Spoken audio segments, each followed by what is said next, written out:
That's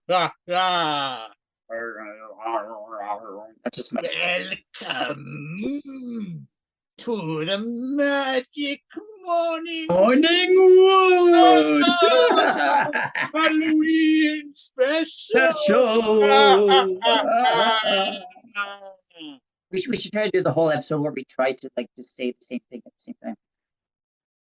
Ready.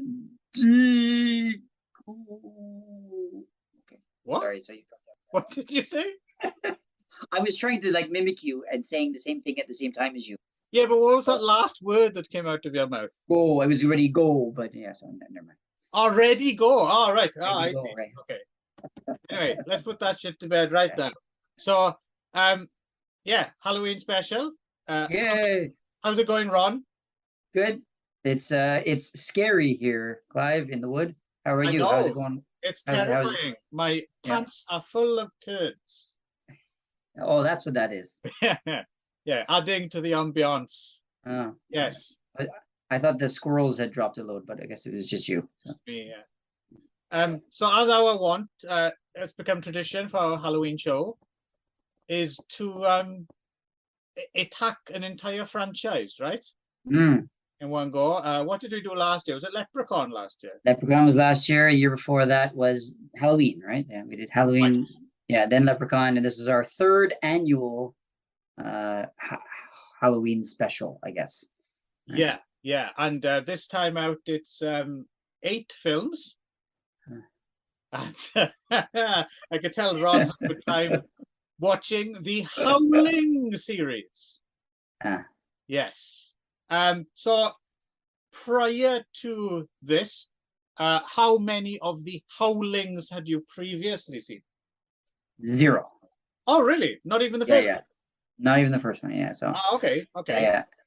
Interestingly, I know. Yeah, I don't know. I don't think it's quite as famous where I'm from as it was for you. Yeah, I've never really heard of this series. I didn't even know it was a series until you said you wanted to do it. So. Oh, really? Oh, okay. Yeah. Yeah. I figured it would be interesting I'd seen the first 6. I hadn't seen the last 2. You wanted to watch them again? Not really, but I figured what's kind of slightly interesting to cover them in one go is that they're variable in tone and they're however not variable in shitty quality. Oh, we'll get into that. I think there's some fun to be had here. I do want to say like with the Halloween series 2 years ago, I mean there was some stinkers in there, definitely around the middle, certainly around the middle. But at least, they were a lot of, even the stinkers were kind of fun. And there were some really good ones in there as well, right? The classic, the original Halloween stuff. Leprechaun, most of them were pretty stinkers, but at least you could laugh at them. They were sort of, and like the last Leprechaun ended up being the best, which we talked about last year or whatever. But this one was just a fucking slog. Man, it was just, I sent you an email about when I was halfway through and I was like, these are so boring. Oh my God, it was like, I guess like 12 hours to watch all 8 movies or so. I mean, I don't know, like I counted up or something like that, but 12 to 13 hours. But it was like, felt like an eternity for each one. Oh, it took me. Okay. I'm glad I started like a month ago because otherwise I never would have made it through. So I watched them all in the last 3 days. Yeah, I can understand how you did that. I was thinking of you the last 3 days. You said you were gonna do that, and I was like, oh, I bet you he's like at number like 6 by now. I wonder if he's still alive. I wonder if he's eaten his leg off yet. Well, as you know, I have a slightly higher tolerance for I guess so. crap. Yeah. So well, anyway, so the first. Although I will say one thing, just sort of as a side note, is that seeing this series has created a new low standard for me. Okay. Moving on to, we have another podcast which we are going to record a little bit later. We do the Septic Shock Road Trip, which is our video podcast on YouTube. Check it out, y'all. It's great. Check it out, everyone.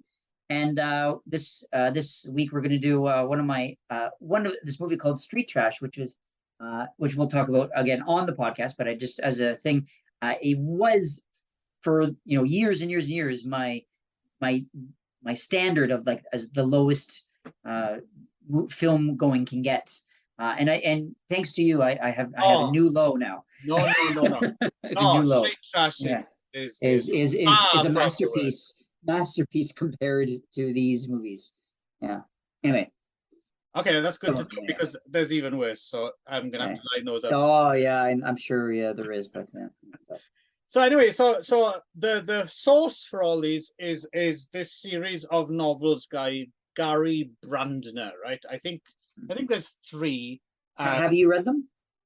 I was wondering that. I think I started reading the second one, just because I found it somewhere, maybe in Jimbocho or something like that. Like I found a copy for 200 yen or something, so I just grabbed it, and I think I tried reading it one drunken Saturday night on my balcony, and kind of just fuck it. I don't think it was awful or anything. I think it was just it didn't grab me. Yeah. And plus the thing is, I think one of the problems I think we should mention early on that it plagues the Howling series is it seems to be quite difficult to make werewolves very interesting, it seems. Well, okay. I think first of all, before we delve into the series, I wanted to give my caveat, which is even before I'd seen any of these movies, I was already kind of balking at doing this series because I told you that of all the subgenres in the horror genre, that is my least favorite. It's werewolf movies because, Right. and I did mention that to you because I don't know. It's very, very, very difficult to do a good werewolf movie. Yes. You know, Yes. and I, to be honest, I can't really think of a werewolf movie which is high up there. Like werewolf movies, I mean, maybe you could say American Werewolf in London. For me, I guess my favorite werewolf movie would be Teen Wolf. But but I mean, it's not easy to do a good werewolf movie, and even when they are good, I don't really find them that notable. Like I find it kind Yes. of like blah. I find just that the idea of a werewolf kind of blah, right? Yeah, So it's difficult to say why exactly, but so even after watching these 8 films, which are supposed to be werewolf films, what strikes me is well, how except for the two that, of course, didn't have werewolves in them. what strikes me is that how little I like still know of werewolves, or like they're a real werewolf. Like it's still a very like you said, a bit of a blah. Like with with other monsters you get, even with the fucking Leprechaun films. Yeah, You kind of got they change the lore every time, right? So each movie changes the lore to suit itself, which but at is least in and of itself not a problem, but it's just sort of like especially if you get to like when we get to the last one, part 8, where they kind of took like they try to do like a Scream thing where they've got like the guy who knows everything about werewolves from watching werewolf movies, but it's all like bullshit stuff that's just made up for this movie, right? It's not really. yeah, well, there's not much there. There's the silver bullet thing, and Yeah, that's it. Like, and like they're shapeshifters and full moon, but then some of them used stakes. Some of them, was like it's I don't know. Yeah, it was. I do appreciate that they all tried to go for different genres. It almost felt like you were going through like a um a journey of movie genres. Like let's right, do well, what if a werewolf movie was a western? What if a werewolf movie was a mystery? Kind of right. right. Well, that's Which was, kind I of what guess, I the would idea meant. of it. That's one of Right, the reasons but I wanted to do it, the series. yeah, but it was it was so unsuccessful as to be like it should have been more interesting than it was. Right, right. Well, we'll get to it case by case then. So yeah, so the first one from 1980, directed by Joe Dante, kind of his, I guess. So he'd made, he worked as a trailer editor for Roger Corman, and then he made Hollywood Boulevard with Alan Arkush, and then Piranha, and then I guess this was him stepping up. This was like his in between film, going from New World to this was for Avco Embassy, and then after this, I guess he would, as well as episodes of Police Squad, would go on to Gremlins and stuff like that, right? So this was like feels very much his kind of stepping stone to being kind of a major director there for a while. Joe Dante, right? I guess now he's even though he has a name. kind of working with lower budgets now again, right? But for a Right. while there, the Gremlins films, for example, and things, it was a flop, but like the Burbs and stuff like that, there was a lot of money thrown at his films for a while there, right? And he's obviously he's a major film geek, and he's very interesting to hear talk about films in general and stuff. And he's kind of an interesting guy, and I like some of his films quite a bit. I'm sure you're a big Gremlins fan as well, right? Oh yeah, I like Gremlins, and yeah, he looks like he's doing there's a Gremlins TV reboot. He's doing that too. Oh, really? Yeah, Okay. yeah. So it's like a animation reboot or something like that. So he's involved with that. So my favorite, of course, was Looney Tunes Back in Action. I don't think I ever saw that. I don't think I did. I'm just talking about. But this has never been one of my favorite Joe Dante joints. Has never been. No, not really. I don't hate it, but I just remember seeing, because it has kind of a reputation, right? Like, I suppose this and American Werewolf in London coming out around about the same time, right? And Wolfen as well, actually, which we talked about on Septic Shock. But what I've always preferred, even though I think that's also slightly overrated, but An American Werewolf London is quite a bit of fun. Yes. And it has very memorable set pieces and scenes and stuff. And the Howling's always kind of paled a bit in comparison, I think. Yeah. A lot more bland and doesn't quite have doesn't have quite the zhuzh that American. But also starring Dee Wallace, who was in E.T. right around this time too, right? Yeah. Who's actually very good. I was rewatching this. I was kind of quite. It was quite notable how good her performance, quite committed performance she gives. Right? So the story is, yes, Dee Wallace is like a TV news anchor, investigative journalist, and there seems to be some sort of serial killer, right? And so she puts herself undercover to kind of catch this guy while being live on the air. But of course, everything goes wrong, and they lose contact with her, and she ends up face to face with well, we kind of know because the film's called The Howling, and right. it's a werewolf, right? It turns out to be a werewolf. And but you don't know at that time yet. No, the police gun it down, and there's talk of what the hell is that thing, blah blah blah. And then of course there's a trauma, so she ends up she decides to go to this kind of weird retreat place, right, with her husband, played by Christopher Stone, not Tom Atkins, who I thought it was for a while. I thought, it's Tom Atkins from Halloween 3 in the film. Oh no, it's Christopher Stone, who looks kind of a bit Tom Atkinsy, right? 3 more days to Halloween. Yeah. So they end up going to this retreat, which is run by Patrick McNee, who's kind of, I guess he's like, who's that famous? There was that Scottish psychologist, right? Who's the guy who did all the Scream therapy stuff and how insanity. Oh, Primal Scream. Yeah, I forgot what his name. He was like a huge name for a while there. Anyway, but yeah, he's one of those guys who's like, oh, preaching that it's unnatural, that you don't let your wild side out, and that you should all that stuff, right? Like, insanity is the only sane response to an insane world, and coming from that space. And he has this retreat in California somewhere, which is just full of oddballs. Arthur Yanov. That's not who I was thinking of. No. I should remember his name. He's a very famous guy, but anyway, kind of been somewhat discredited now, but was a big name for a while there. So there's all these people. There's people like John Carradine's there, and Slim Pickens, and all these people, and just like this movie, Slim Pickens. Very good to see what you did there.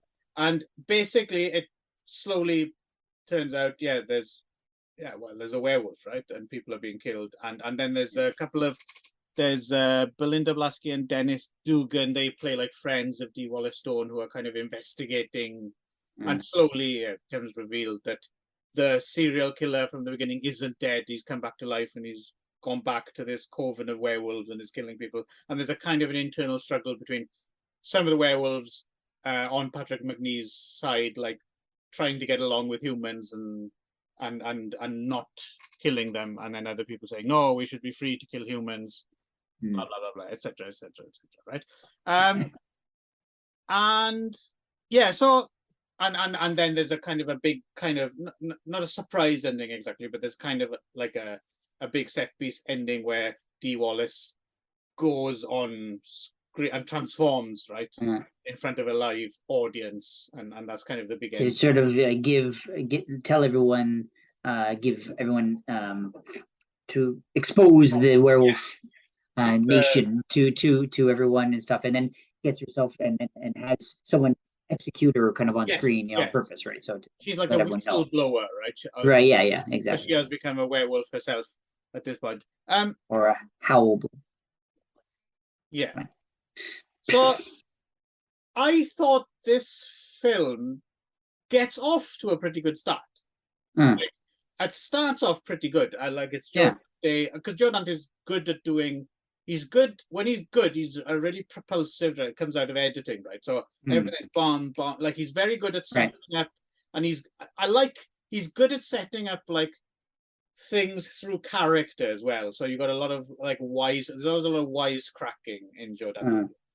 Wisecracky kind of characters, and you learn a lot about what's actually happening via these kind of wisecracks and characters. And so he's really good at doing that when he's on, I think. And I think the first, 15-20 minutes of this film works pretty good. And then it just, it's like as soon as they get out to that they get out to that place, the retreat, it slows down like a snail's pace. Oh man. It's and then kind of picks up again at the end. That whole thing at the end, the live broadcast and stuff, that's not bad, right? Yeah. But the kind of 60 minutes or something, and then man, it's so slow. Yeah, and boring, right? Which is what I said, right? It's just like she hears ooh in the back. Oh, there's a howling. Oh, there's no wolves. Oh, okay. And then and then stuff. Let's go to the store and blah blah blah blah. I was like, come on, what are we watching here, right? Going for it did have one good kind of shape-shifting scene where obviously they put all the money into it, right? Which kind of goes back to American Werewolf in London, where they had that one really big shape-shifting scene, where they put all the special effects. So that it had that going for it. So it was sort of good to watch for that, right? So they had they put some effort into the into the werewolf and stuff like that. So it was pretty decent too for 81 or 81, right? So but in general, I think the story is just not that interesting, right? No. It's I think that even as I said, werewolves maybe themselves are not that interesting, but for some people they are. But I think this particular story from this book was not. I'm really curious why they decided to adapt this story, because it even Joe Dante didn't like the book, right? So I'm not sure what the point. So he did change it, I guess, which is why they then remade it for part 4, but we'll get there, right? So surprising as well, because the script is co-written by John Sayles, who wrote Piranha as well for Joe Dante. Usually John Sayles as scripter are really good, right? Like there's glimpses of it, like towards the bit, like I said, the wisecracking, like Alligator is another great John Sayles script, right. All the way through. But I don't know, maybe we should blame co-writer Terence H. Winkless maybe for the other stuff. I don't know.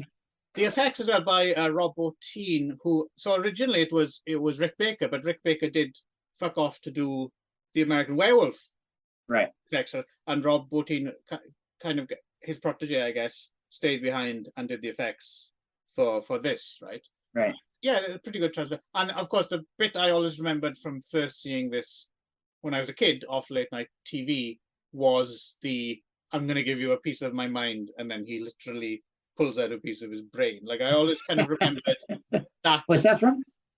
That's from this film. Oh, was it? Yeah. Oh. No, you didn't notice that? I probably fell asleep or Okay. tuned out.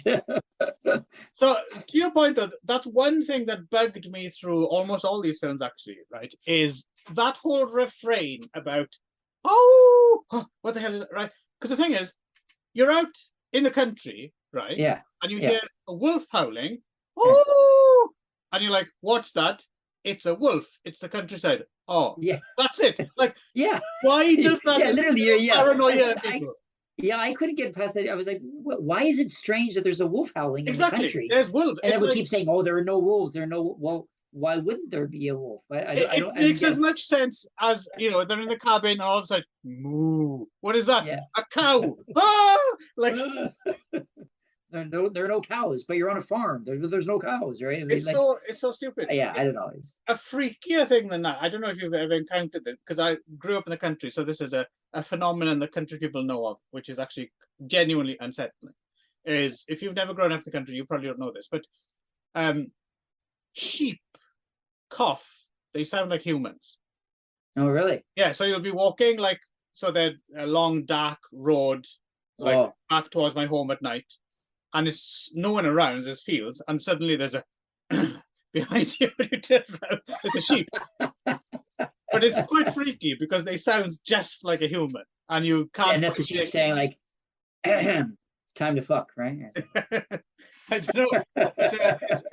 So, and that for me, that's scarier than hearing a wolf. Yeah, yeah. Well, that would be scary because you would be no light, right? So Yeah, yeah, but yeah, yeah. I wish. Yeah, I mean, yeah, if whoever's fault it was just. I mean, and to be honest, this was one of the highlights of the eight. So that this is, and the fact that this was already pretty slow meant it was really downhill from here, right? yeah. So yeah, so The one highlight for me was I quite enjoyed Dick Miller's scenes in it. It was quite good okay, fun as the librarian. He seemed to be right, having right, a good time. I right, think right, the right. other thing as well, which maybe has paled over the years, and I think horror fans, when this was new, what I think some people dug about it was because Joe Dante's a horror geek. It's all the references to other werewolf films, right, and all the character names of werewolf film directors, and there's like clips from the Wolf Man, and of course all the Dick Miller and Kevin McCarthy from Bodge. Joe Dante's films always have these cameos and things, and I think that has some fanboys creaming their jeans, right? But for me, that stuff doesn't impress me a great deal if the rest of the film isn't very interesting. Isn't very good, exactly. Yeah, which it isn't, right? So yeah, so that's the thing with this is if you take away all the referential stuff, there's not that much left apart from a pretty good opening, 15-20 minutes. so yeah, and a decent change scene, and then a decent ending, sort of. Yeah. Basically, So, that's it. so it's not awful. Rest of it's all filler. Yeah. It's not awful by any means, but it's surprising that this film, in retrospect, kickstarted a franchise. Well, that's what I mean. I was like, I expected this one to at least be relatively decent because I mean, otherwise, why have 7 sequels, right? So, but it's yeah, it was. I don't know why this one specifically decided to spawn sequels, but yeah, it was less than I expected, right? So yeah. But then again, I mean, the first Friday the 13th film is dreadful as well. Yeah, that's true. Yeah, I guess. Yeah. So, but yeah. Anyway, okay. Anything else about part 1? No, I think we shall move swiftly on. Okay, so now we get to the good stuff. Okay. in air quotes, the good stuff. Yes. So certainly one of the if there is a highlight of the series, it would be part 2, I guess, right? So yeah, I have to admit I had a really good time with this time. For the first time I saw it, I was a bit snotty about it and just dismissed it entirely. But oh god, I had a good time this time. I didn't have quite as good of a. I think I had more of your first time experience as well. Maybe this is more of a second watcher, perhaps. Maybe. I did enjoy parts of it, like really small sections of it, but for the most part, it was still a bit of a stinker for me. But so this is 1985's Howling to Your Sister is a Werewolf, or Derber, Werewolf Bitch. Yeah, which I much prefer that title. I quite like both, just because there is actually a great line in it between that amazing film team of Annie McEnroe and Reb Brown. Yeah, I see why they didn't do a whole series of films together. Yeah, right. The exchange. He says your sister is a werewolf. Oh, bullshit. Kind of sets the tone right for this film. So yeah, UK US co-production with poor old Christopher Lee. Who seems so uncomfortable in this movie, so out of place. Yeah, largely shot in Czechoslovakia, and so this one is just proper camp trash, right? Right. Yeah. Director Philip Mora, who born in France but grew up in Australia, and kind of an interesting, made quite a good film early on, Mad Dog Morgan, about the Australian outlook, like a Ned Kelly type, played by Dennis Hopper. Actually, I don't know if you've ever seen Mad Dog Morgan. It's actually quite an interesting film. No. And then kind of goes over to the United States and makes a bunch of kind of weird, trashy movies. Always very much with tongue in cheek, though, right? Right. One of his films was. Do you remember that film Communion? Vaguely. Where Christopher Walken plays Whitley Strieber and talking about his UFO abductions and. Yeah, something I remember something vaguely about that. Yeah, sounds vaguely familiar. And he makes I don't know. I always if there's a Philip Morat, I don't know if I'm pronouncing that right, but Philip Morat is a little bit like Uli Lamel for me sometimes. Like in this period, the 80s and 90s, like he made films which weren't great and they were very trashy, but they at least seemed very self-aware of how trashy they were. So they do have kind of moments of just. I remember watching one of his. I can't remember what it was. Some direct-to-video action film, and it was just generic and. But for some reason, but there's always like one moment. So in that film, someone said something like white on rice, like cold on ice, like Vincent on motherfucking Price, which is always stuck with me. What movie was that from? Can't remember. Oh, it's not a Philip Mora movie. Oh, okay. One of like a direct-to-video action thing from the 90s or something. But so there's always like some little gem to be had in a Philip Mora movie. So so this one picks up directly from the end of the first one, right? So I guess. But rather than have footage from the first film, they kind of recreate scenes from the first film with a different. Right, it's not a different actress, and and it looks much cheaper as well. That it's cheaper, I don't know why they even bothered. Why not just use the footage? I don't know, but yeah.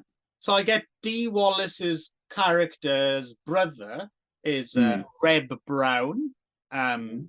Who was your Warrior of the Future, and he was in Sword and the Sorcerer, and he was in those two 1970s, late 70s TV movie Captain America films as well, right? He was. Oh yeah, right. Kind of a bit of an action star for a while in the 80s, direct-to-video action star, and he's teamed up with Annie McEnroe, who plays like a reporter, right? And these two, man oh man, what a couple of leads to have for your film, right?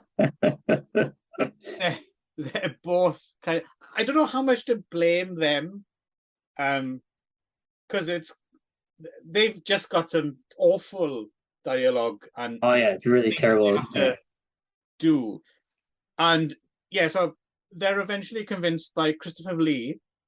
The very embarrassed-looking Christopher Lee, who, according to the trivia, when he was in Gremlins 2, when he had a bit part in Gremlins 2, and he met Joe Dante, apparently apologized to him for making this film. Yeah, he plays like some kind of occult investigator or something, and he kind of convinces them that the whole werewolf thing is true. So they have to go to well, they say Transylvania, but they actually go to Czechoslovakia, right?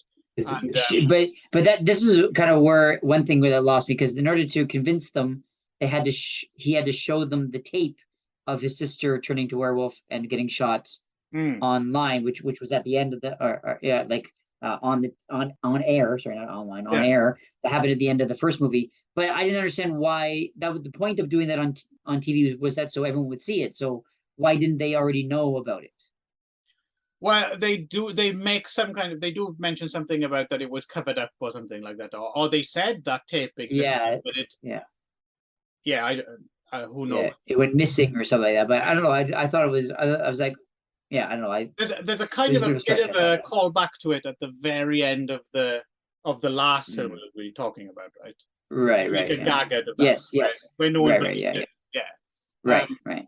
But anyway, the point is they end up going to Transylvania, where topless Sybil Danning has a coven of wolves who have hairy sex orgies all day long. There's a lot of hairy shagging in this film, right? Yeah, it's like they full on exploitation. I put werewolf threesomes and Yeah. And that's yeah, good. That's good fun. I like all that stuff. That's like yeah. yeah. I liked this the screen wipes in this one. Really fun, like just really Right. random, like Yeah. woo, like the Star Wars, kind of, but more fun, right? So yeah. Yes, and a bit of extra law they added here that apparently silver bullets aren't good enough. You have to have titanium bullets now, right? So there's Right. scenes of them Yeah. going on a bit of a wolf hunt as well, with like yeah, they go around blowing werewolves away with Right. shotguns and stuff, and all that's kind of quite good. And so if part one is really kind of like a if part one is sort of like an atmospheric, meant to be like an atmospheric horror, this one I found kind of tapped Mad Max almost. It was like a Mad Max with werewolves a little bit. It's the aliens to alien, maybe, I don't know. Yes, yeah, I guess so. Yeah, right. So yeah, no, it's just it's more like a glorified trash action movie. The werewolves seem to be able right. to do some kind of fucking magic as well, like with laser beams or There was like this this like dragon on a stick thing, and then it puts it into his guy's mouth or something. Yeah. yeah. I for this one I just wrote down a couple points because I just try to keep them all straight, and I just wrote down what the fuck is happening. That was just my note. I didn't. Yeah. Sybil Danning makes a dwarves eyeballs explode at one point. That's quite a good. Yeah. There's some actually quite good like go effects. This reminded me a little Right. bit Yeah. like something out of Italy or something from this same time period, like Demons or something like that. Just like full on like continuity and logic be damned. Let's just have some cool, Right. Yeah. gory set pieces and loud music and nudity, and let's just a lot of this one 80s band playing over and over and over again. right. Can you sing the song? I know I forget it actually. Do you go for it? Yeah. This is I the forgot. No, I band forgot Babel, right? Kind of Mabel. Yeah, Babel or Babel. Yeah, new wave kind of band. Who are also they werewolves as well? The band. It was unclear. Yeah. Because there's a scene here at the beginning with probably someone you wouldn't have recognized, but there's a British actor called Jimmy Nail who was famous in the UK, and he's one of those rapist punk guys. So it was funny for me to see him, because it's kind of like seeing someone really, like you can imagine like someone who's famous in Canada only and no one else knows, but you suddenly saw him in an early film role. Right. It's kind of fun to see that. Ferdy Main also in this film. So and did you mention that Gary Brandner co-scripted this one? That's right. Yes, he did. Yes, the only thing he had anything to do with, right? Right. Yeah. So, I mean, I just enjoyed this. I just gave myself over to it. and I felt, I mean, I laughed more than I do at most proper comedies, right? And Oh, really? I found it really funny. And clearly, Philip Morra kind of knows what he's doing as well. Like he's clearly Right, deliberately having fun with the premise, and just, right, especially when we get to the notorious end credit sequence, right? Uh, right. which is kind of this greatest hits montage of what's happened during Mm, the film, including right. Sybil Danning ripping her top off. Like, so they set it to But the rhythm of the music, right? I watched I watched it a couple times. It's actually not just a greatest hits reaction. What it actually is, and I had to watch it a couple times just for For research purposes. research purposes, of course, right? where of course it's all set in time with the music, but what it does is it takes each of the characters Mm. throughout the movie, like big or small, and it gives them like a reaction shot, and it makes it look like they're reacting to her ripping her top off. Okay, I see.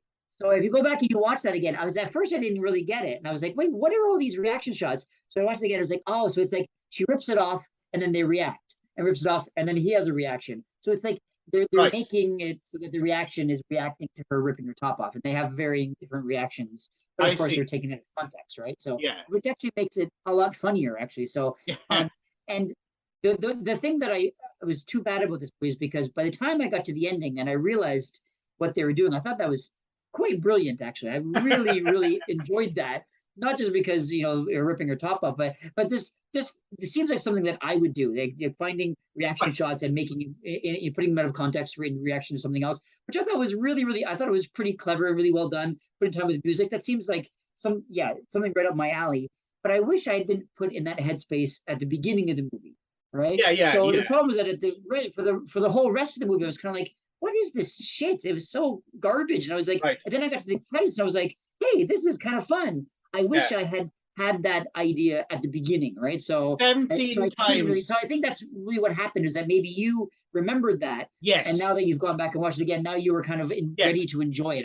I wasn't really ready to enjoy it in that space. No, So no, I see that. I see that because it's yeah, Philip Morra being more like, we'll talk with his next one because he made the third one as well. It's a bit more front and center that he just kind of is playing with the right. concept, right? Yeah, Whereas this so one is because by the time I got to the end, I was like, oh, now I get the joke. But unfortunately, it's right. too late for me to get the joke, right? Yes, So when Sybil yeah, Danning's hits come out 17 times in a row, you're kind of, hang on yeah, now. yeah, Maybe this isn't yeah. Wait a second. necessarily supposed to be taken seriously, right? Yeah, and at first you think it's just because he wants her to rip her top off over and over again, but then you're like, oh, but wait, those shots are supposed to be reacting to that. It's like the whole joke in itself. That was Yeah, kind of yeah. clever, but yeah. No, I But agree with you. Once I you're wish it clued just in, feels out of tone for the rest of the movie.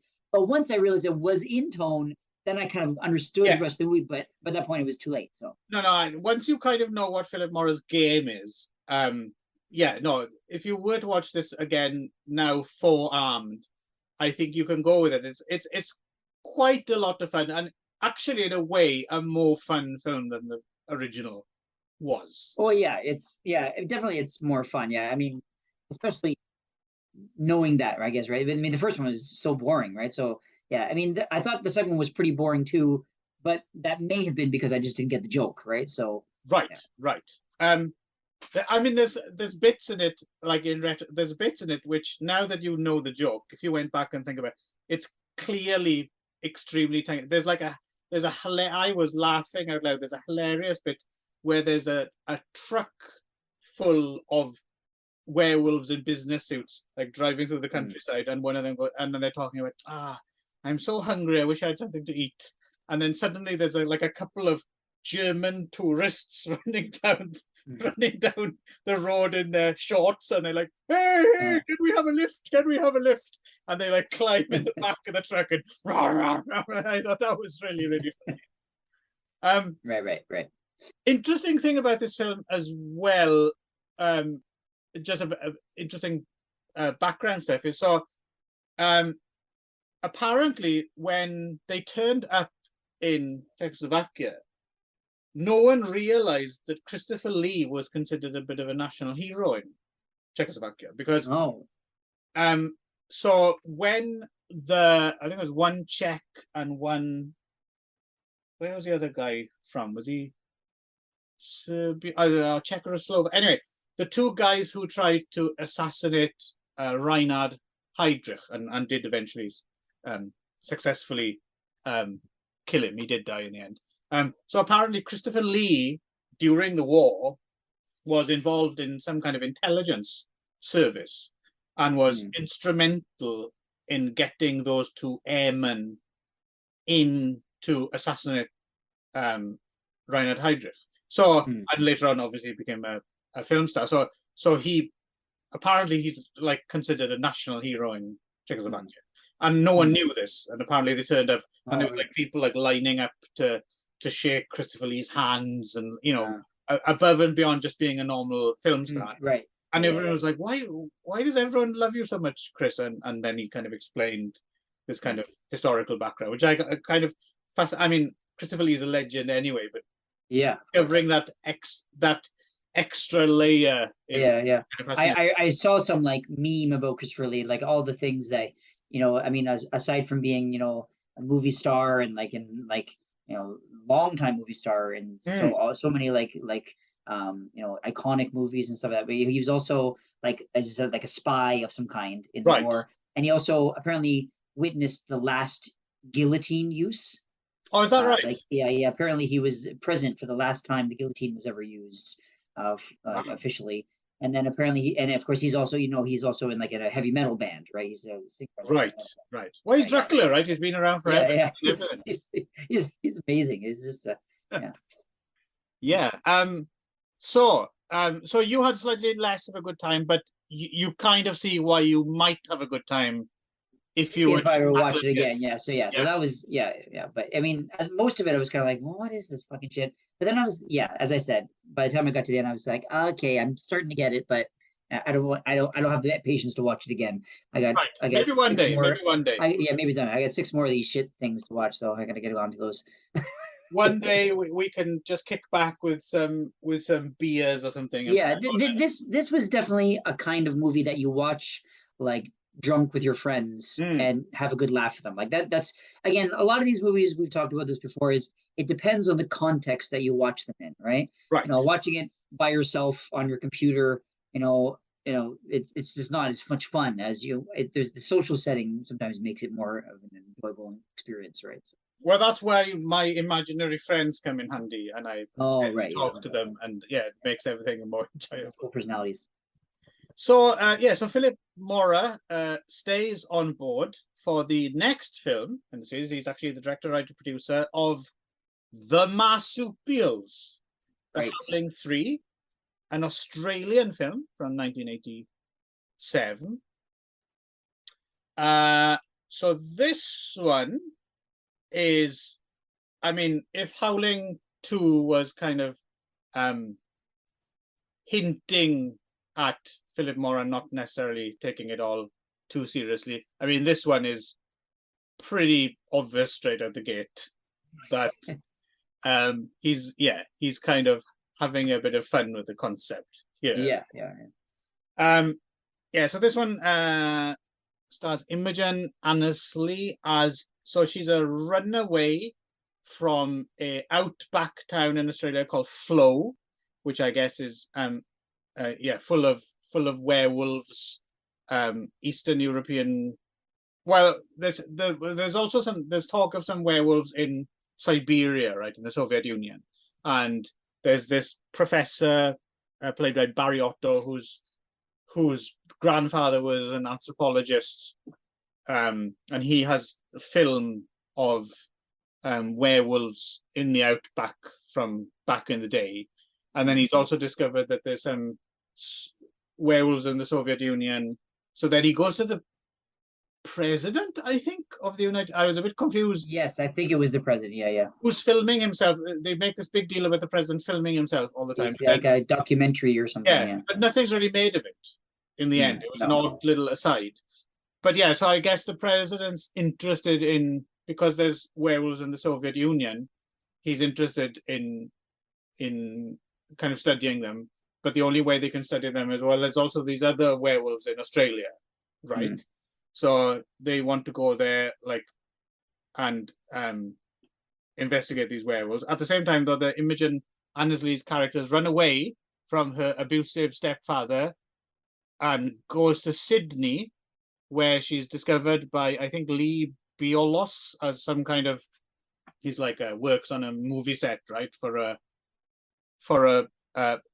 Alfred Hitchcock lookalike film director played by Frank Thring, and she becomes like a star. She becomes like a werewolf.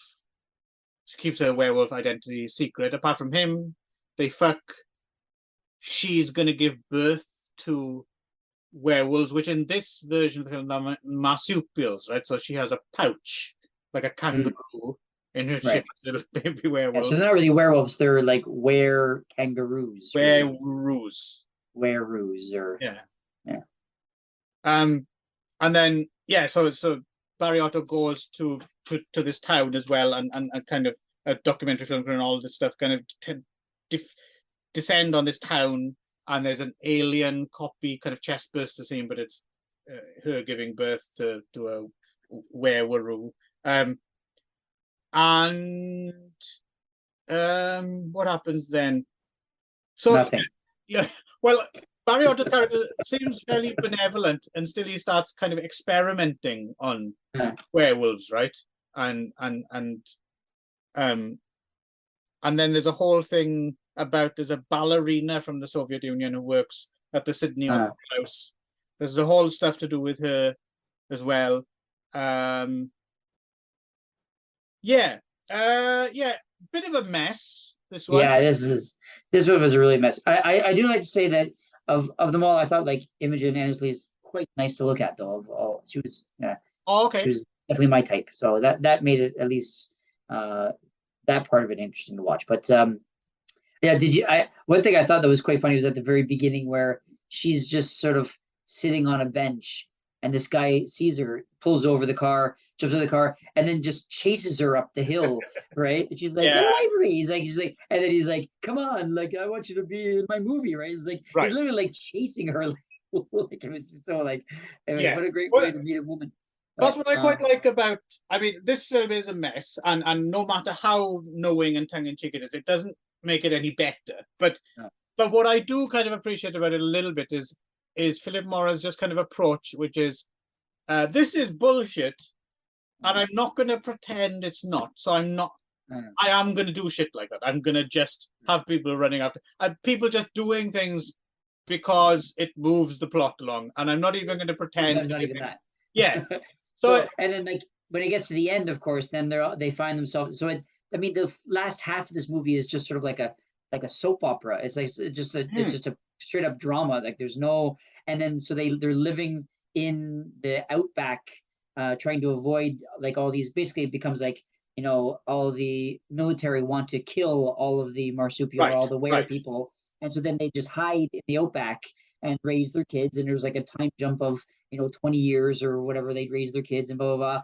And then so finally at the end, someone shows up, and they just see them living in domestic bliss, and hanging up their laundry and cooking and shit like that, raising their kids. And then someone shows up 20 years later and says, "Oh, by the way, there was a giant war and it's over now. You can come out. Bye-bye." Right. And they come out, and and that's it, right? So like, well, of course that was the interesting part, and it was just it was covered away with one line of dialogue, right? So and then Imogen Annesley's character transforms at the very end, and again they do that. Well, they had left this is the other couple, like this was the ballerina couple, right? So that have done that, right? So but the Imogen and her boyfriend, the movie director guy, they've left the outback already. They've gone back to Hollywood, and now they're all like kind of jaded, and they hate each other, and they've kind of fallen apart and become part of the Hollywood elite. And then so, well, who cares?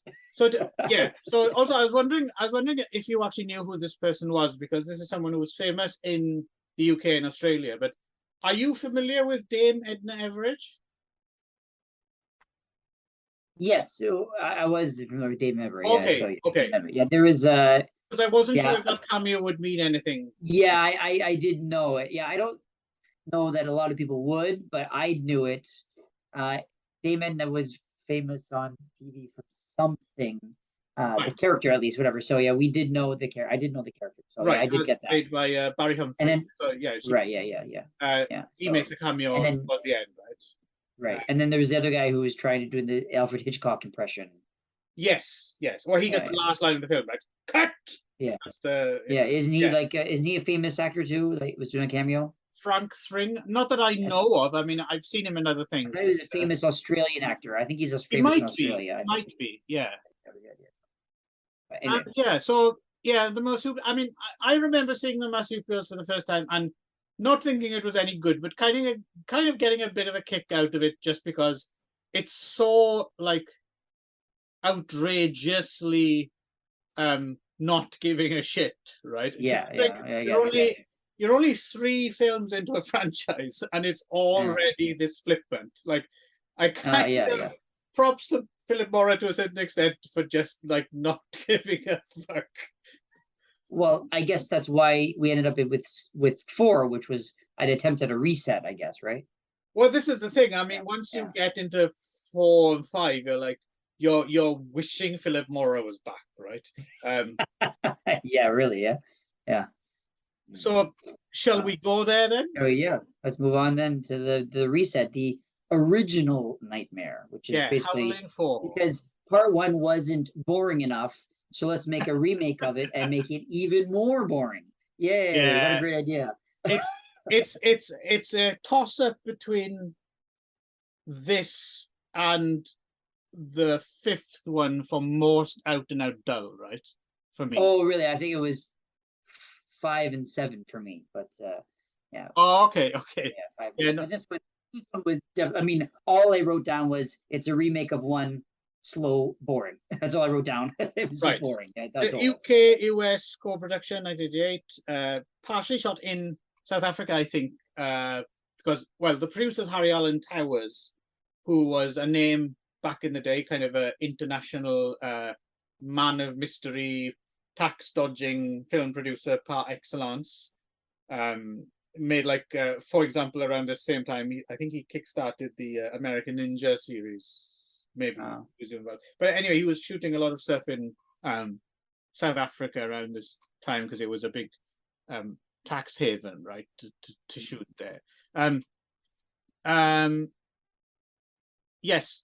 So yeah, the only interesting thing about interesting in terms of just kind of what happens to the series is this seems to be there's this character we should talk about called Clive Turner, who will turn out to be the auteur behind the 7th film, right?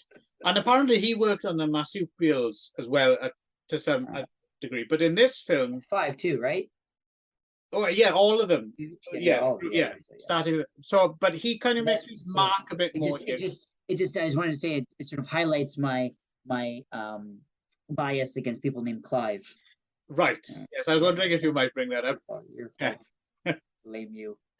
So he co-writes this one and was a co-producer and apparently kind of took over production, right? So it was directed by John Howe, who's like a seasoned hack, who'd made a bunch of films over the years, some quite big ones and smaller ones.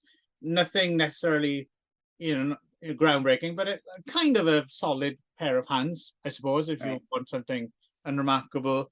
And Steve Johnson comes back to do the effects. So yeah, you'd think maybe it's the series getting back on track to a certain extent. But yeah, to your point, it's so fucking boring. Like immediately boring. Like, At least the first one, as you said, the first one had a good first 15 minutes. This has like nothing that's interesting. It's so dull. Starring Romy Walthall, who plays like an author who's having hallucinations about werewolves. So again, her and her husband, Michael T. Weiss, decide. Well, it's not again, like literally, this is just a remake of the first book, which is what the first one is. Yeah, pretty much. Story. Yeah. Except they've switched. There's no like trauma scene. She's not a reporter. She's Well, apparently this was because that the first one was an adaptation of the book and changed it quite a bit. So, so this one was more of the closer to the book, quote unquote closer, interpretation of the book, but just basically taking all the boring part, which so all you can extrapolate from that was that the first one just the interesting things from the first one were the things that they made up for the movie, I guess, right? So yeah, no, it's certainly not making. that's why I was curious if you'd read the book, because I can't imagine this book is that interesting. I'm certainly not in a rush to go and read it either after this. Yeah, and yeah, basically they go out in the woods again in California for her to calm down, but well, there's werewolves, right? And again, this is the one that really highlighted to me the number of times where she's freaked out by a wolf, and you're thinking it's a wolf. Yeah. Look, that's it. That's the end of in the country. Yeah, you're it's in not the woods. surprising.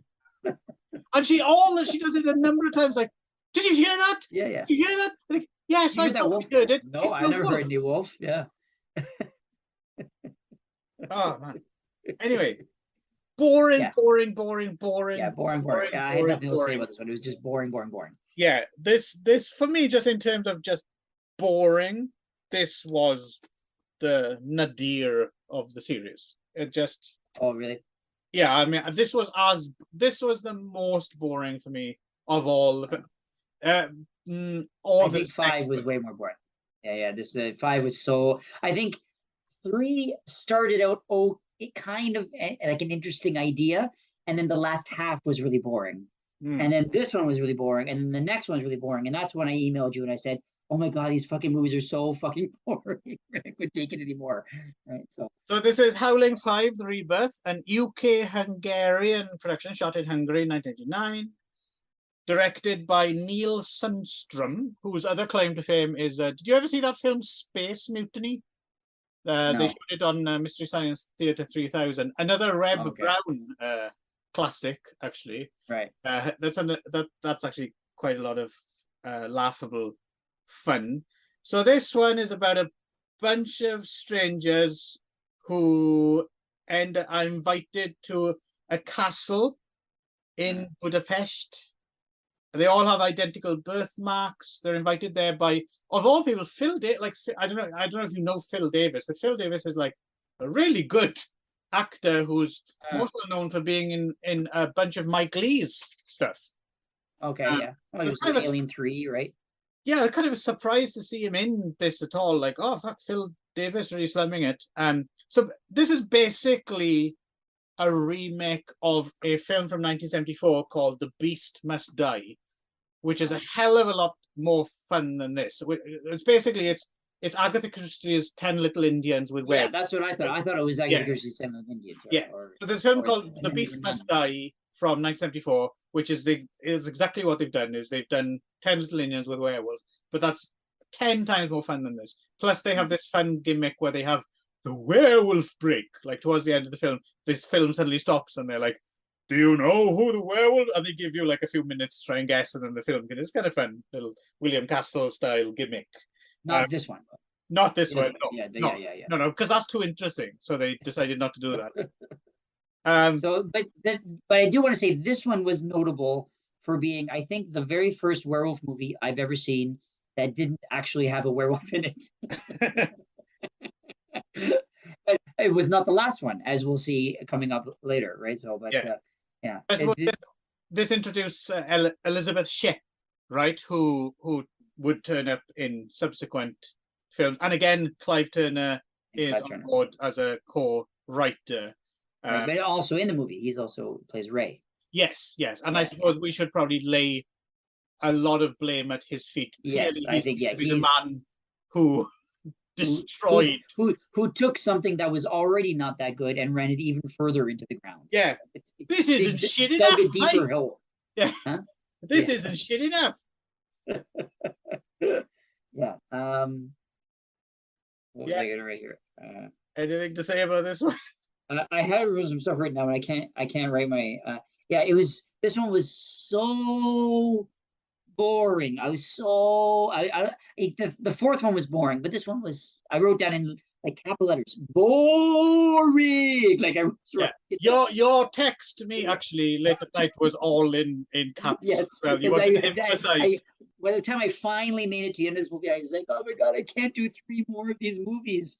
Oh my God, like what are you doing here? Yeah, like all of the characters are like stereotyped, like stock characters, but they're so like poorly acted and written that you can't even tell them apart, even though they're stereotypes, right? Even though they're stock characters, right? And it's all so dark that you could tell that they made like one paper mache castle wall and everything. Then they just turned the lights off and used like a flashlight, and that was like the whole movie was right. I'm like, which is amazing considering. I think if you're shooting in Budapest in the late 80s, I'm guessing they're in a castle. They had a real whole castle to explore. But they can't even make that look interesting. I mean, those are some natural production values right there, right? You've got a whole castle to film in. That's something. It's something. No, they they've didn't even totally use that. You couldn't even it, see the castle. It looked like a fake, like paper mache stone wall most of the time, and then and it's just them walking around. Oh, do you think there's a werewolf? Arr! And then it's like cuts to black. Light comes back up, and now there's a little bit of blood smeared on his neck. Oh, it was a werewolf.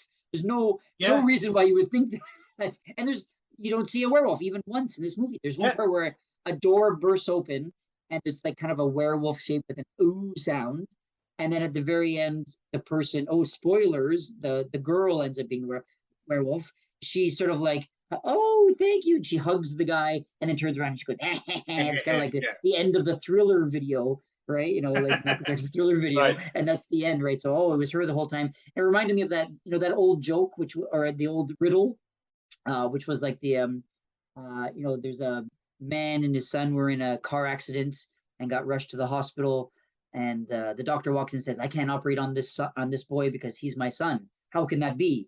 And then it was like an old riddle to show like people being misogynist because the doctor was the mother, right? And people say, well, how could it be, right? So it's the same thing as like the whole time I was like, well, it's probably the girl, right? Yeah, it's probably the girl, right? And he's like, oh no. So the guys are fighting. No, it's you. And she's supposed to be shoot. No, shoot him. No, shoot him, right? And I was like, well, it's probably her, right? And then sure enough, it was her, right? So it was, they even make Phil Davis boring. Phil Davis is never boring, but Phil Davis is boring.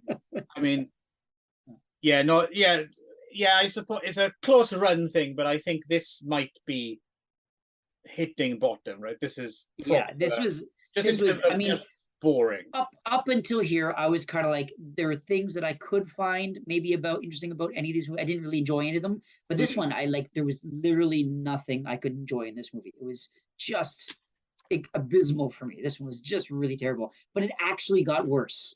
So, Howling 6, The Freaks, another UK-US co-production from 1991, as directed by Hope Perello. No, so this one, I remember this coming out, and I remember it getting pretty good reviews. Like, I remember this one being the film that people were saying, like, oh, you know what? They finally made a good Howling sequel. Like, this got a fair amount of praise from the horror community.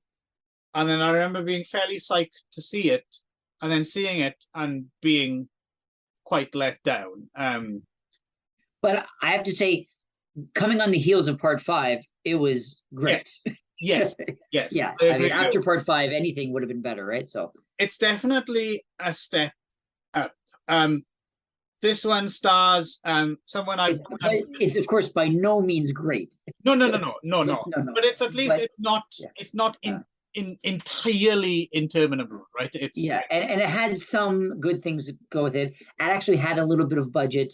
It had a little bit of like some good special effects. So it had some stuff going for it. I liked. So of course all the ones before had their own genre, and now we're into the freak circus sideshow genre, right? So. Yeah. And I'm guessing Michelle Matheson is a bit of your type as well, isn't she? Yes, she was. Yeah, I was thinking Ron was enjoying that. She was my type. Yeah. This stars someone I can guarantee you've never heard of. Brendan Hughes plays like. I'm not having a go at Brendan Hughes. I was just like, it's one of those examples of like who? Like, it's unusual to have a lead who's so unknown, right? Like, Yeah. so And so blah. I mean, he was not.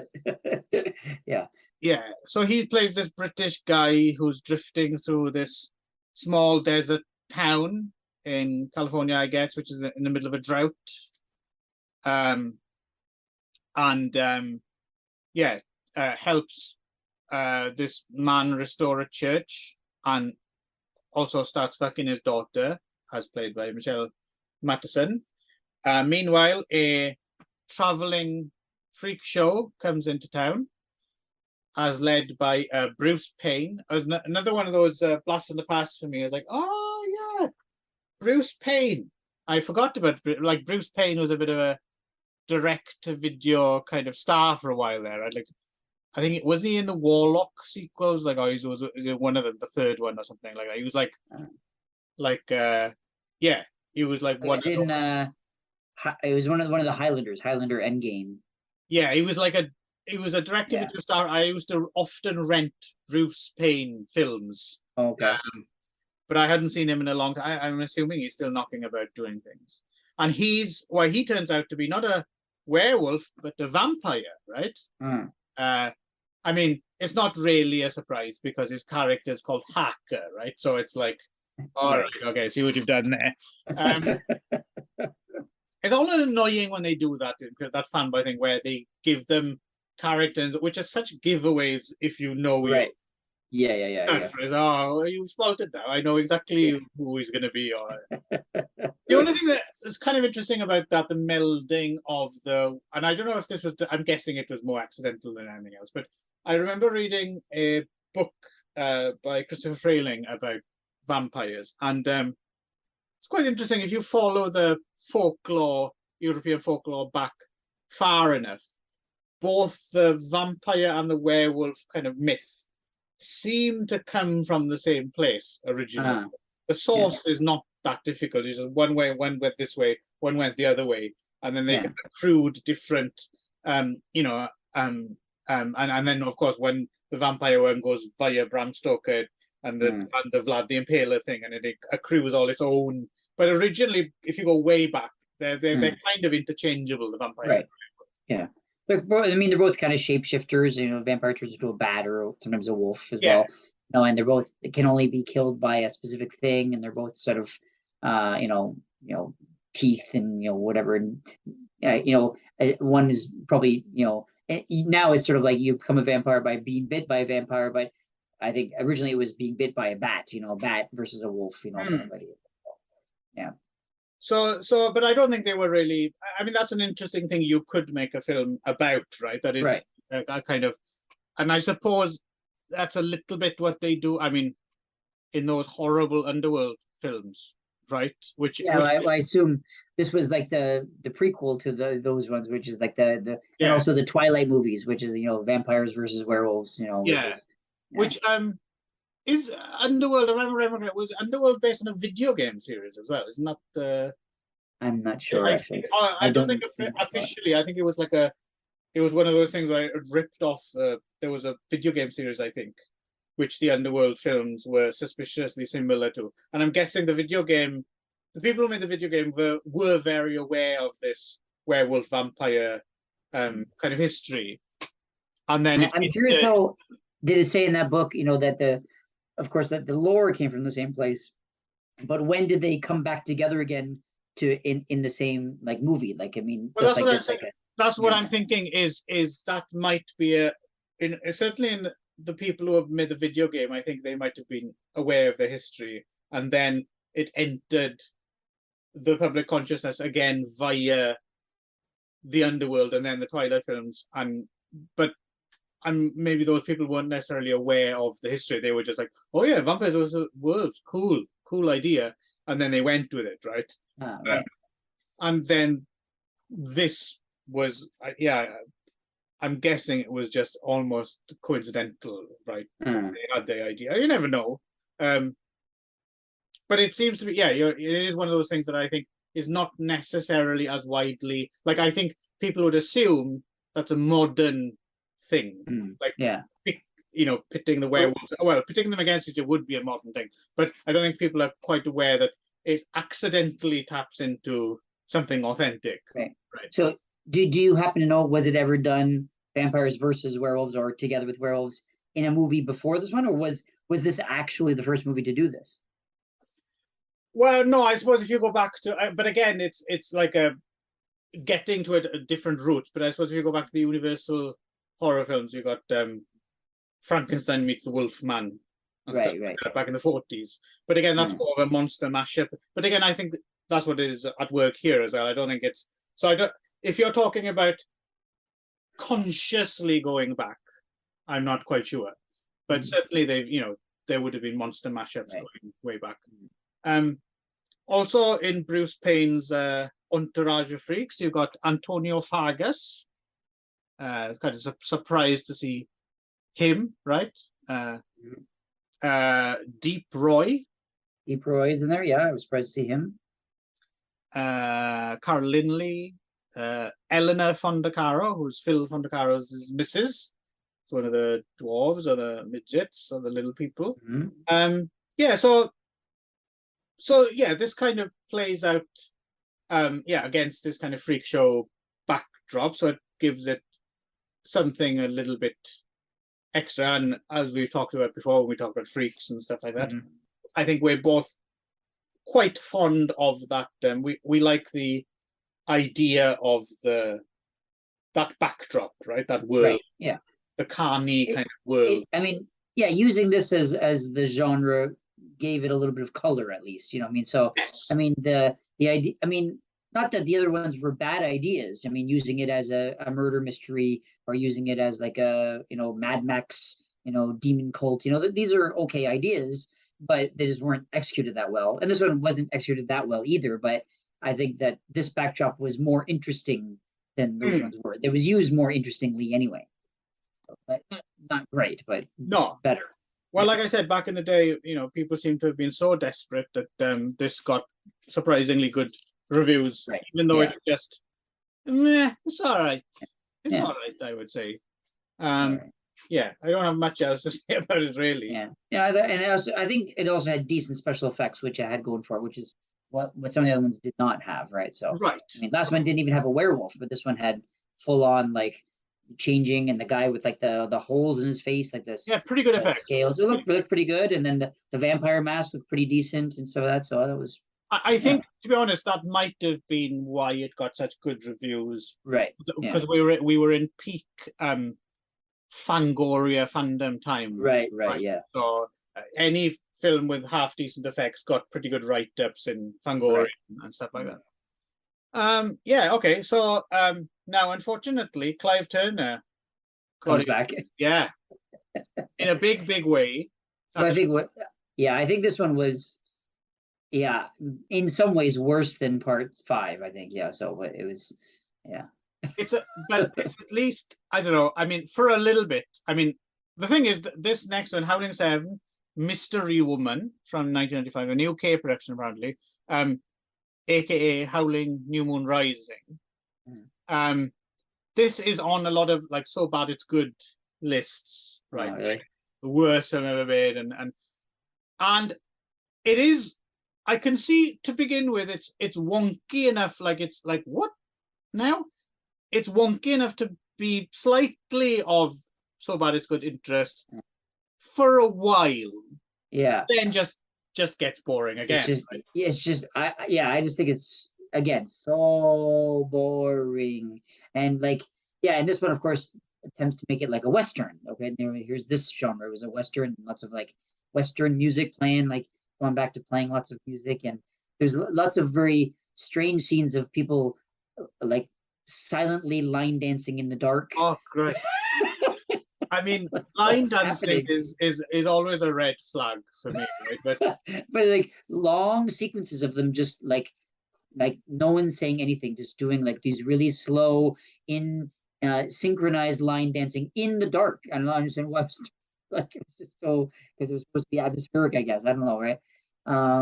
So Clive Turner, director, writer, producer, all-round auteur, joyless, who stars in this, kind of stole this film away from original director Roger Null, who did the visual effect. Was a visual effects guy, right? I mean, I don't want to speak ill of the man, but he's not a very good one, judging by the digital effects at the end of this film. Yeah, right. I'm assuming he might have done better work elsewhere. Better than Clive Turner, though, right? So Yeah. So Clive Turner, basically, rules this film, right? Like it's very much a Clive Turner ego fest, right? So yeah. he plays this guy who, comes into town on his motorcycle and Pioneer Town, and gets a job behind the bar and becomes the lovable, wisecracking Aussie, right? Who everyone really likes. You won't like him. You might like him at first, but then he's such the that crazy cat. What's he saying now? He quickly becomes really annoying, right? Even if you don't know that he's the guy who's directed the film, he's just like he's just always so ready with that guy wisecrack and everyone likes him. You immediately take against him, right? And he's got some ulterior motive for being in town because he's reporting to someone and recording things. But of course, there's going to be a surprise. So he's not the werewolf. Yeah. No, he's not going to turn out to be that. But of course, as the film goes on, he becomes the prime suspect in a series of killings. But there's whole parts, long stretches of this film, which are not a horror film or a western. They're just like people standing around talking in a bar. Yeah, and there's one really bad sequence when actually it's the first scene where he walks into town and I guess ingratiates himself. There's this whole where like puns where they make pun. I don't even remember what it is, and it ends up like Dick. Fuck! I can't even remember what it was. So terrible. It was just.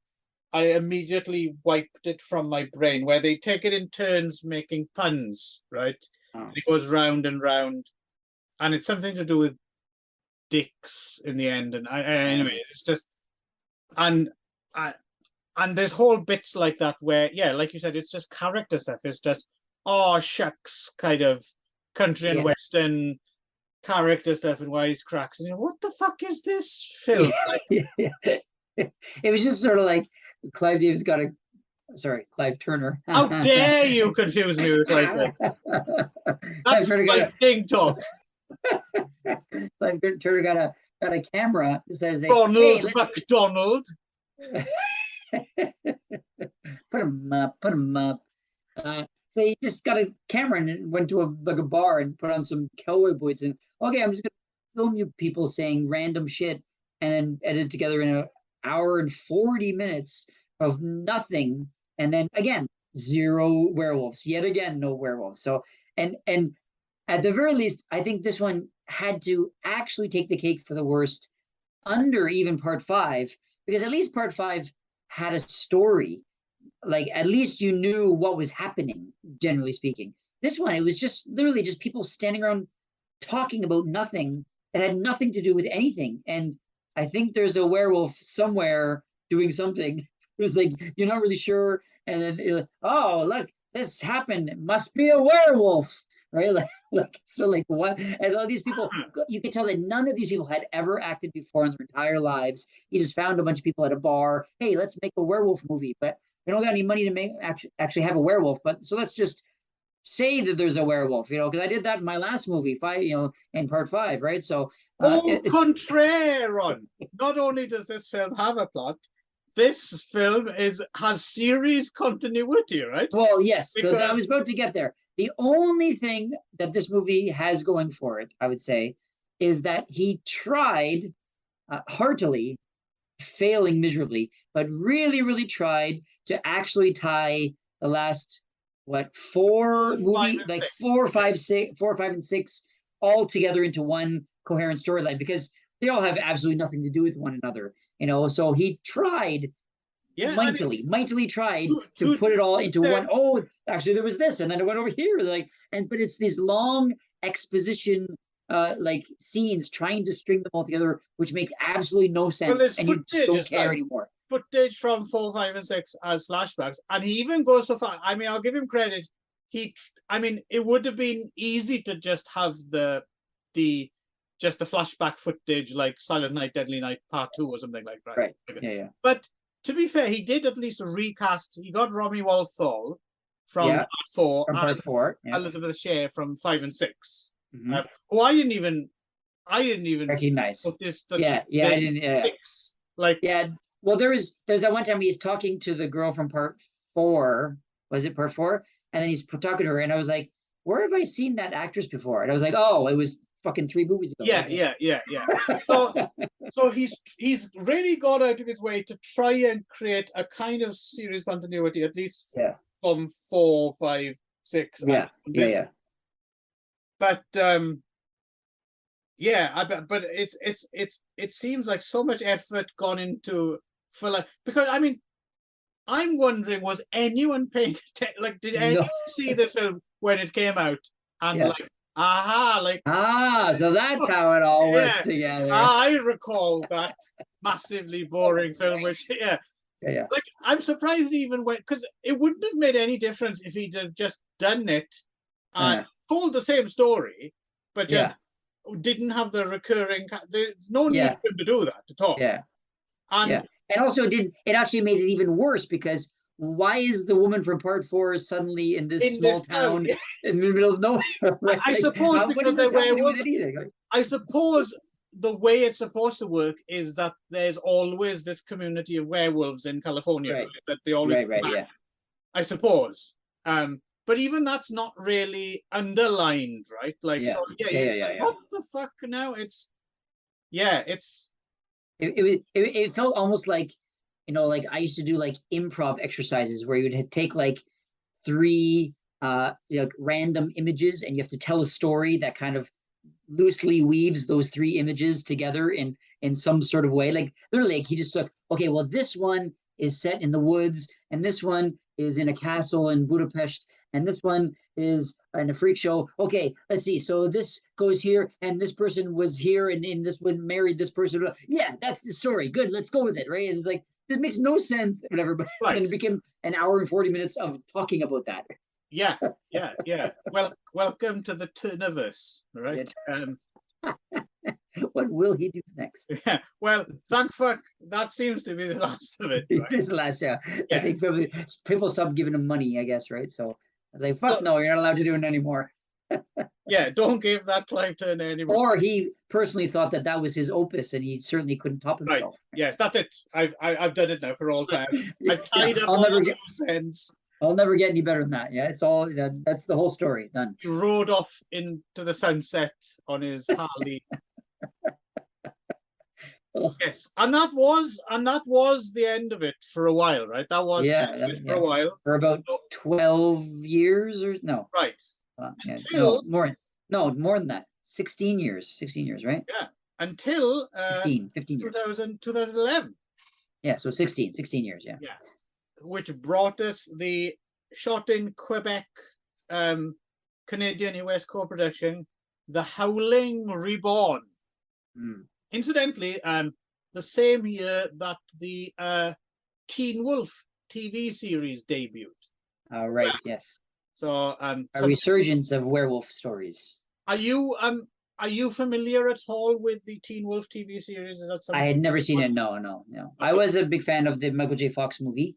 But back in the 80s, of course, when I was in my Michael J. Fox phase, I haven't revisited that movie in many years. But probably not. The point is, I don't think it holds up, probably. But I still remember. Much to say about Teen Wolf 2.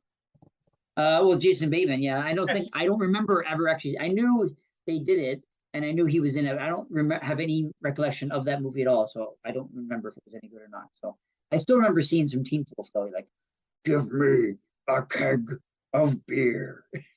I haven't. I remember him.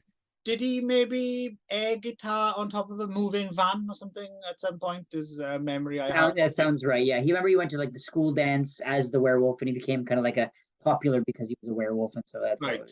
Yeah, something like that. That's right. Yeah.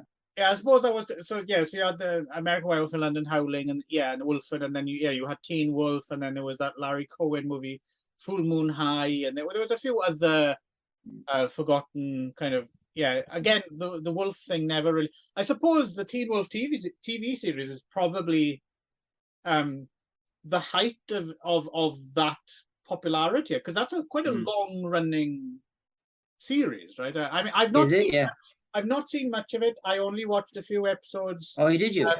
Because Adelaide Kane was in them, and I quite fancy her. But it seems to be very much in that post Twilight Vampire Diaries kind of young, good looking people. Yeah, it was basically the Vampire Diaries with werewolves. Yeah, it was the same thing. Yeah. So. And again, I saw some Vampire Diaries back because that came out at the tail end of when I was still trying to see everything. So I did see some Vampire, and again, I've got nothing against the Vampire.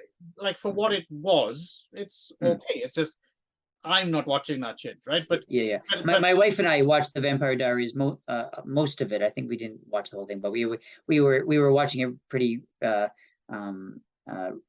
continuously together, right? So yeah, but I used to complain about it so much. It was just such shit. Like, I was just like, this is such fucking shit. But of course, we kept watching it, right? So, I assumed Teen Wolf. I think I'd put it on a list of maybe I'll get around to watching this one day. But I assumed it was exactly the same. Yeah, pretty much. Yeah. And I knew how frustrated I felt with Vampire Diaries, so I thought I probably would never get to it. But I actually know someone who has gone back to the States now, but was here in Japan doing like Saigon dramas and stuff, and who's in an episode of Vampire Diaries or one or two as a bartender or something. Yes. So the Howling Reborn, which is very much post Twilight attempted rebooting. Yeah. Right? It reminded me of the final Leprechaun too from last year, which was like the not that it was great or anything, but it was like sort of like a really 2010s attempt to reboot the series in a new way, give it that new kind of like CW spin on stuff. It was kind of make it a little bit edgy and dark and kind of did you say young hot people. CW spin? Yeah, CW is the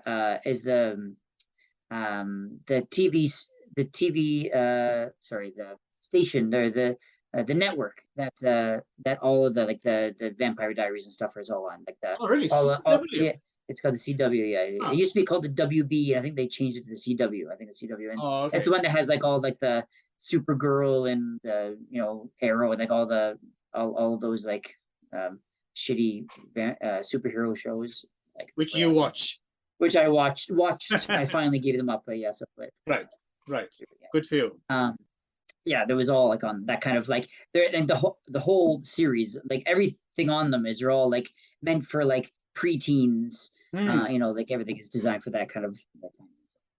I mean, to be honest, this one again, not a great movie, but this movie was stale bread to a starving man. It was delicious in the fact that it was not Clive Turner. Clive Turner was. And so I was like, oh, finally, like an actual movie that I can watch, So it was. I wouldn't have put it past Clive Turner. I'm wondering if he was outside. He'd heard about this, and he was like to pester them to give him the main role of the high school. Or he's just in the window behind them, right? I can play a high school. I've still got my hair. I'm good looking. Hello. One kind of it was like speaking of the CW and like all those things. Actually, the friend character played by Jesse Rath plays Sachin, whatever her name is. Is that the filmmaker guy? Yeah, the filmmaker guy. Who was saying the post-scream explaining the rules of werewolves. Yeah, him. He's the guy. Yeah, so he's the guy that I was referring to. Yeah, so who plays the character that explains all the rules of the werewolf movies, which are all completely made up just for this movie because I've never heard any of those rules before. But anyway, he actually was on Supergirl. So actually, he was a recurring character. He playing Brainiac 5 on Supergirl. So actually, that's why it's literally the same kind of thing, right? And also the main guy, Libo-Iron, whatever how you Labour? pronounce it. I don't know. Libo-Iron, I right? saw the whole Anyway, thing off. he also played a werewolf on a series. I don't know if you knew about this. A series called Hemlock Grove, made by Oh yeah, I yeah, saw that in the trivia. yeah, yeah, made by what's his name? The guy, the Hostel guy. What's his name? Um, Eli Roth.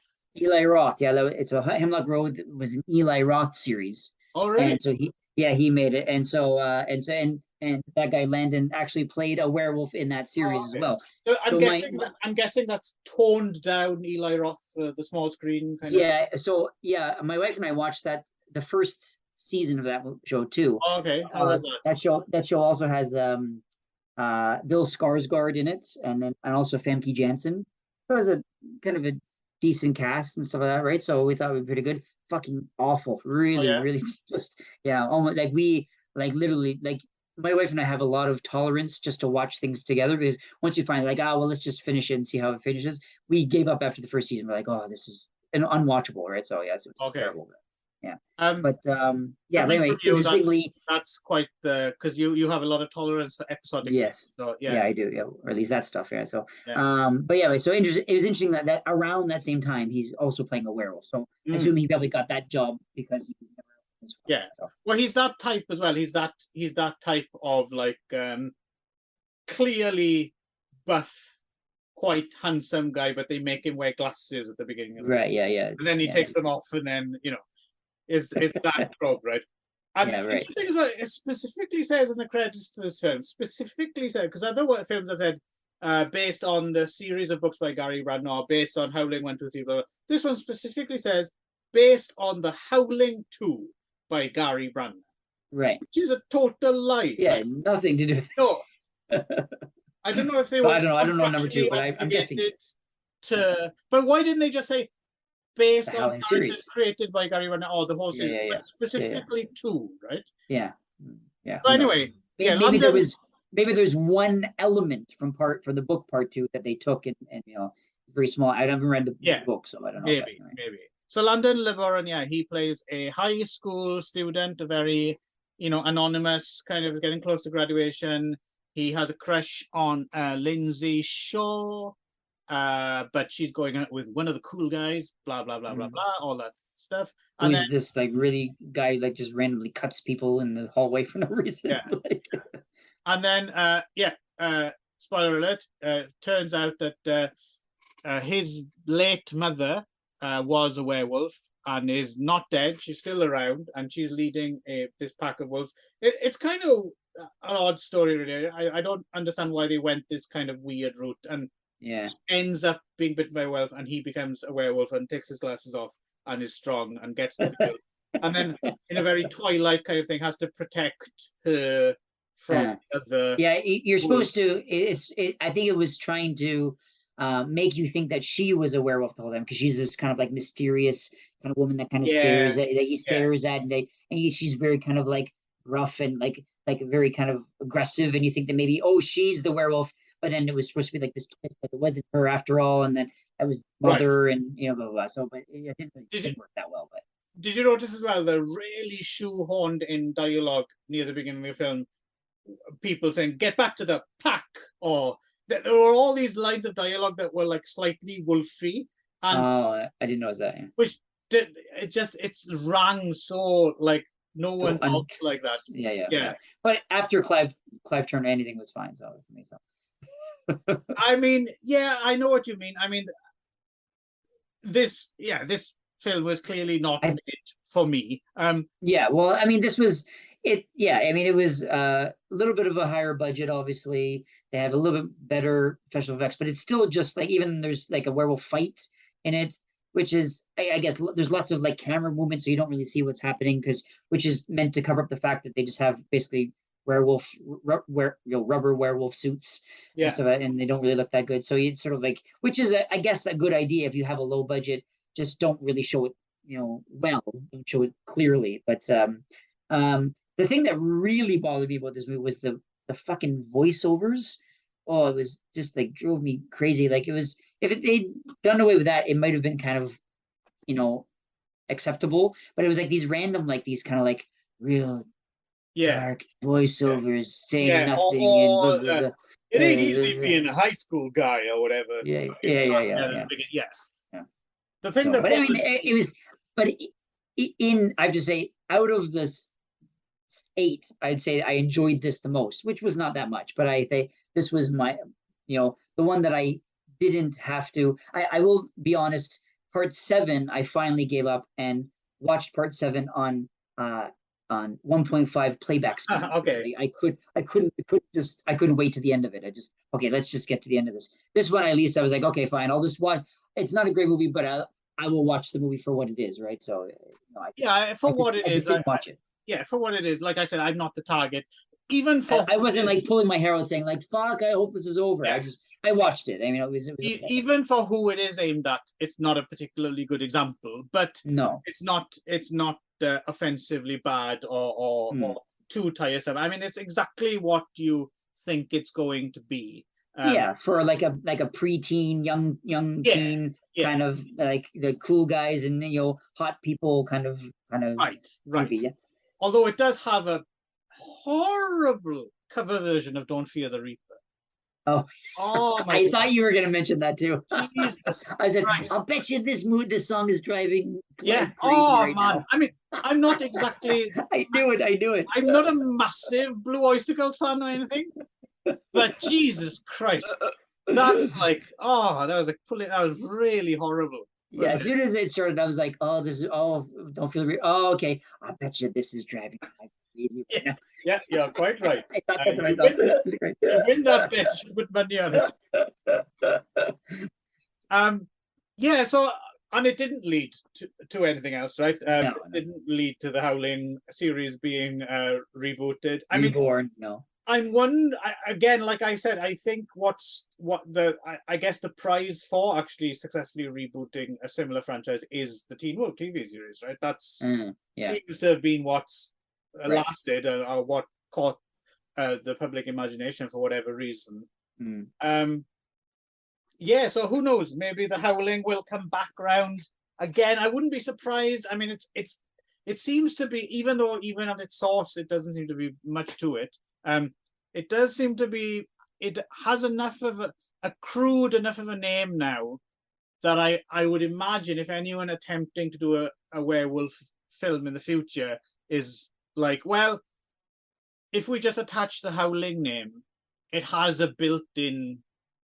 Yeah, audience, right? I'm surprised because if we get Howling again in I'm surprised we haven't already, because I figured like with the over the last 10 years we've gotten like a reboot of like Nightmare on Elm Street, a reboot of Texas Chainsaw Massacre, a reboot of Nightmare on Elm Street. I'm surprised they haven't done like, okay, here's the newest Howling, right? So, but I think, as I said, for my side of the pond, Howling wasn't that big of a series. As I said, I'd never even heard of it. So, so maybe that's why it never got the reboot series treatment yet. Thing, right? So, but you think that maybe it would be in the pipeline because Hollywood's run out of ideas, right? So, well, it's interesting that you say that. I'd never thought about that before. You were saying about it not necessarily having that much traction, in the Americas, but there might be, and I would normally have. I don't know about that, Ron. I think it's just you, but actually, think of it, the number of these films that are actually UK co-production, yeah, UK and Australian, yeah. So you might be onto something there. It might actually have been a much more popular series outside the US and Canada than it was, Well, I mean, the last one was filmed in Canada, but I'd never even heard of that one, right? And like the Clive Turner one, even though the Western one, which was ostensibly set in the American South, was not even filmed in America, right? So, I think you said it was. You said it was a British. You said but it's all shot in California. Oh, okay. Yeah. But no, British money. And again, the whole Canada thing for the last one, I'm guessing that's just a tax break thing. It's always cheaper to go and shoot in Quebec or. I mean, when I say I've never heard of it, I feel like maybe I've heard the title of the first one, but I certainly didn't know it was a franchise. So I think that was the thing, was probably, and I wish I could go back to those days when I didn't know. You didn't have a werewolf bitch poster on your wall, or Oh, those were the days before I knew this was a series that existed. Anyway, always a pleasure to corrupt you, Ron, with awful cinema. Yeah, so Oh, I mean, yeah, so we've done it. Well done us. We got through to the other side. yeah, Yeah, yeah. not I mean, Oh, if you were forced to, I would say to someone, you can go straight to Howling 2. I mean, I don't want to denigrate the original too much because there are fans of it, and yeah. Joe Dante is an interesting filmmaker, and it's not terrible, but for me, it pretty much starts and ends the fun with Two. as a Werewolf. Really, I don't Yeah, think. but and as I said, I didn't really enjoy two either, so I could say there was really no highlights for me. I mean, eight was really the only one that I could watch all the way through without like groaning in pain. So Good times. yeah. Don't you love doing this show, Ron? Well, it has certainly given me a new appreciation for terrible filmmaking. So yeah, so that's for sure. Yeah. So happy My Halloween, savior, good everyone. Lord. Huh? Happy Halloween, y'all. Yeah, happy Halloween. And yeah, When is this going up? Halloween. On Halloween? So Yeah, 0 more days to Halloween, Halloween, Halloween. 0 more days to Halloween. Clive Turner.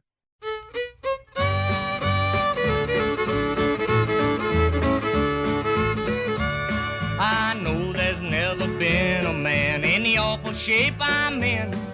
I can't even spell my name, my head's in such a spin. Today I tried to eat a steak with a big old tablespoon. You got me chasing rabbits, walking on my hands and howling at the moon. Well, sugar, I took one look at you and it almost drove me mad. And then I even went and lost what little sense I had. Now I can't tell the day from night, I'm crazy as a loon. You got me chasing rabbits, pulling out my hair and howling at the moon.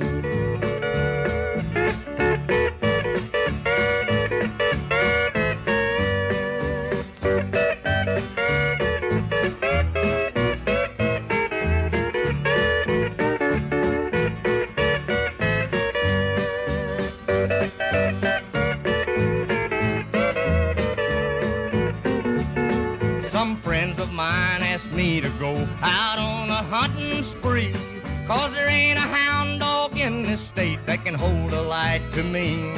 I eat 3 bones for dinner today, then tried to tree a coon. You got me chasing rabbits, scratching fleas, and howling at the moon.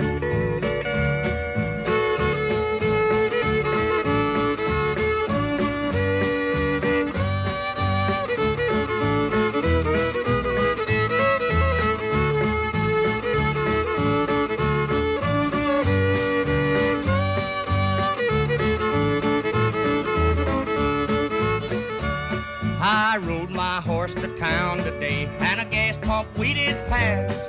I pulled him up and I hollered whoa and said fill him up with gas. The man picked up a monkey wrench and wham, he changed my tune.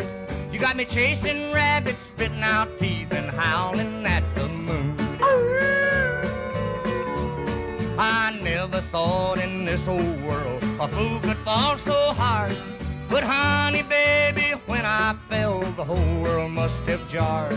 I think I'd quit my doggish ways if you'd take me for your groom. You got me chasing rabbits, picking out rings, and howling at the